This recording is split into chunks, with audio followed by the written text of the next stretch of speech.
하나님 나라 백성인 하백 여러분, 하백의 성경 아카데미에 오신 것을 환영합니다. 이 시간은 구약을 읽다 2강 시간입니다.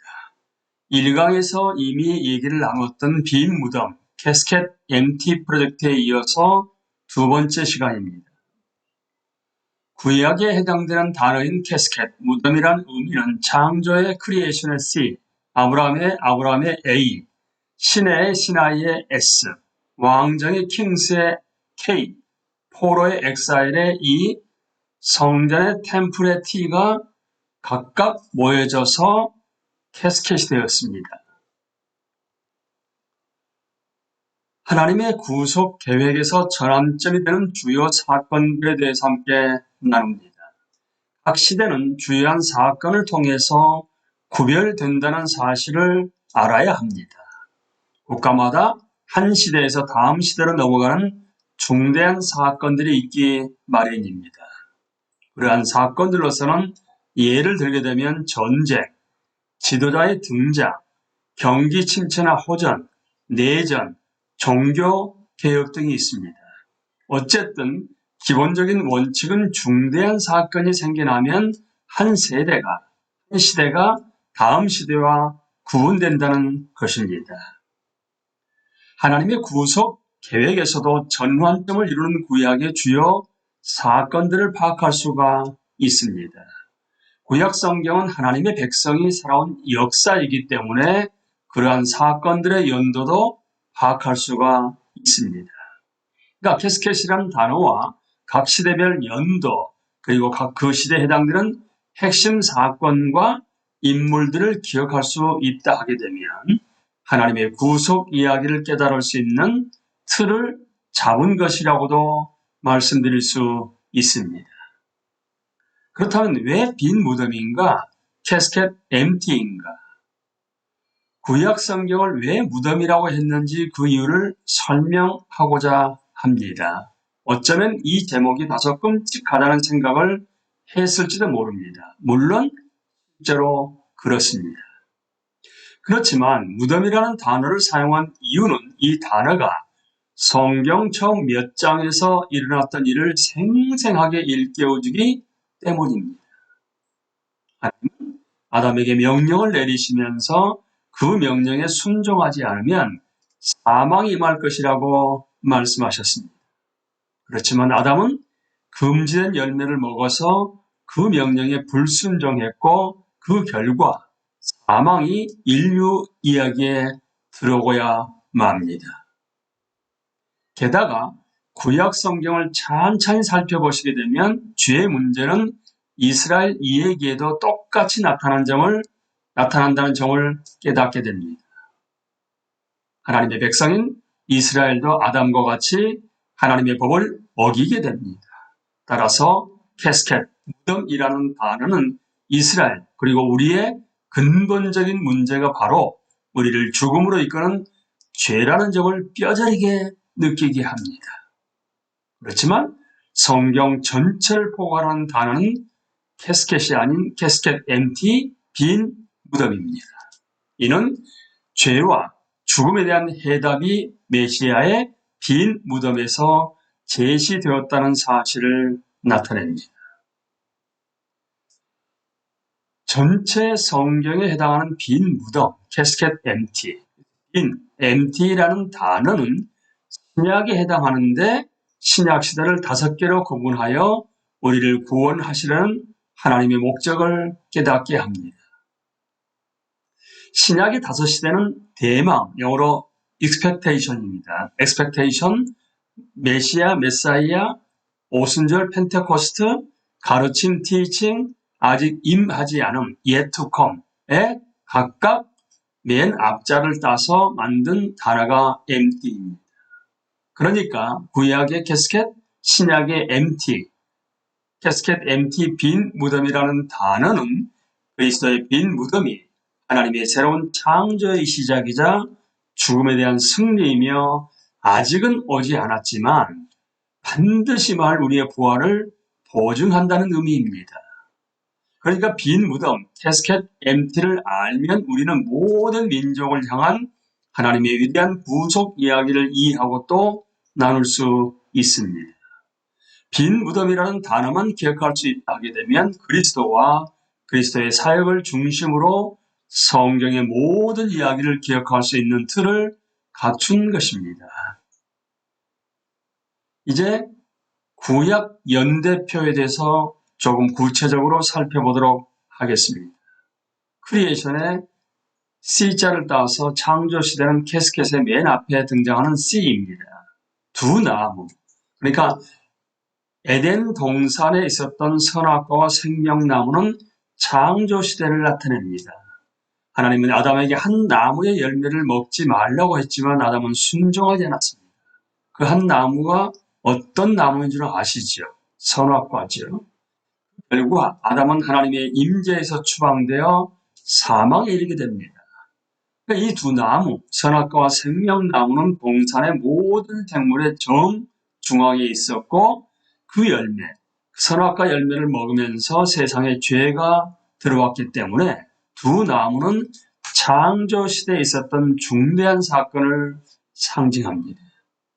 그렇다게 되면 이제 아담으로부터 이어지는 계보가 창조시대는 아담, 셋, 노아, 셈으로 이어지게 되고 이 시기는 우리는 모릅니다. 연대미상입니다. 우리가 여기서 놓치지 말아야 할 언약은 아담과 노아 언약입니다. 성경책들은 바로 창세기 1장에서 11장입니다.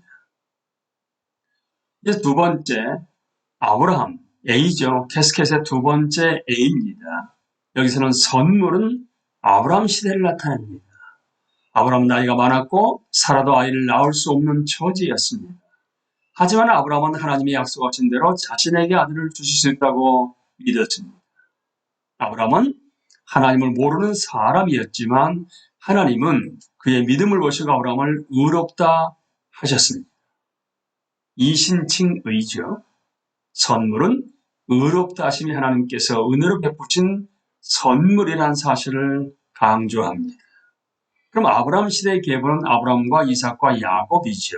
시기는 주전 2100년부터 1450년경으로 얘기합니다. 여기에 중요한 언약인 아브라함의 언약이 등장하게 되고 해당되는 성경책은 창세기 12장에서 50장이고 이 어간에 욥기가 쓰여졌다고 학자들은 이야기합니다. 이제 시나이, 신의 상입니다. 캐스켓의 S지요. 두 돌판은 신의 시대를 나타냅니다. 두 돌판에 새겨진 것이 여러분 십계명이죠. 십계명은 모세 언약에 따르는 계약 조건입니다. 하나님의 백성은 이 명령을 지켜야 했습니다.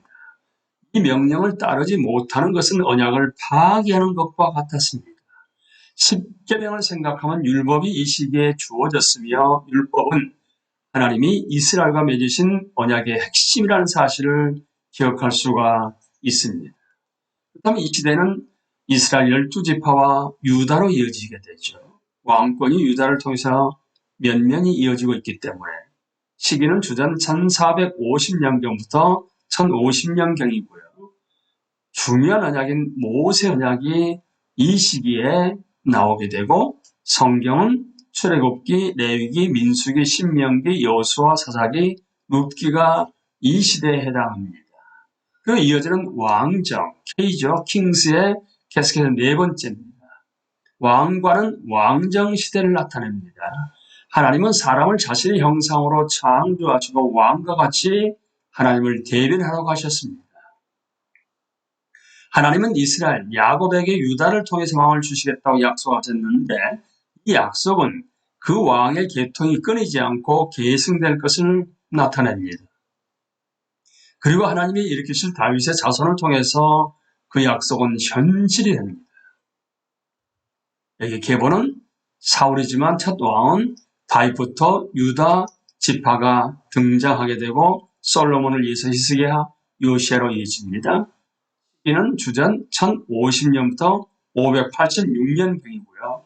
여기 언약은 다윗 언약입니다.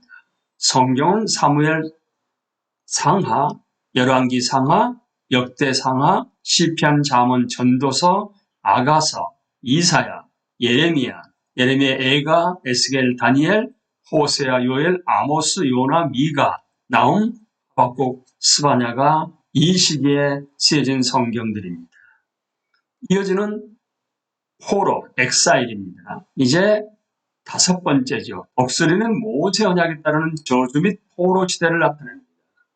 하나님은 이스라엘과 언약을 맺으시면서 그들이 하나님 법을 순종하면 축복하시고 불순종하면 저주를 내리신다고 약속하셨습니다. 주전 586년 유다의 하나님의 저주가 내리게 되고 이유는 그들이 하나님 법을 불순종했기 때문입니다. 계보가 사라진 것처럼 보이죠? 시기는 주전 586년부터 539년경입니다. 여기 언약은 새 언약입니다. 성경은 예레미야, 에가, 에스겔, 다니엘, 오바댜, 시편 일부가 이 시기에 해당합니다. 마지막 T죠. 템플입니다. 성전 시대입니다. 성전은 성전 시대를 알려진 구약 성경의 마지막 시대를 나타냅니다. 여기서 말하는 성전은 성막과 솔로몬이 예루살렘에 지은 성전을 의미합니다. 성막과 성전이 바로 성전의 의미에 포함되어 있습니다. 성전은 바벨론에 의해 주전 586년에 파괴되었지만 포로 시대 이후 다시 짓기 시작해서 주전 516년에 완공됩니다. 계보는 스룹바벨로 이어지고 있습니다. 시기는 주전 539년부터 430년경. 성전 건축이 이루어진 것은 제2성전 건축입니다. 여기에 해당되는 성경은 에스라, 느헤미야, 에스더, 학개, 스가랴, 말라기, 시편 일부입니다. 이제 본격적으로 우리가 캐스켓에 들어가기 전에 캐스켓 MT의 빈 무덤의 의미, 무덤이 어떻게 서로 연관 관계를 맺고 있는 것이 캐스켓에서 어떻게 시대별로 구약이 6시대로 나눈지를 함께 내용을 살펴보았습니다. 이제 다음 시간부터는 보다 구체적으로 구약의 연대표 캐스켓에 입각해서 하나하나 살펴나가도록 하겠습니다. 감사합니다.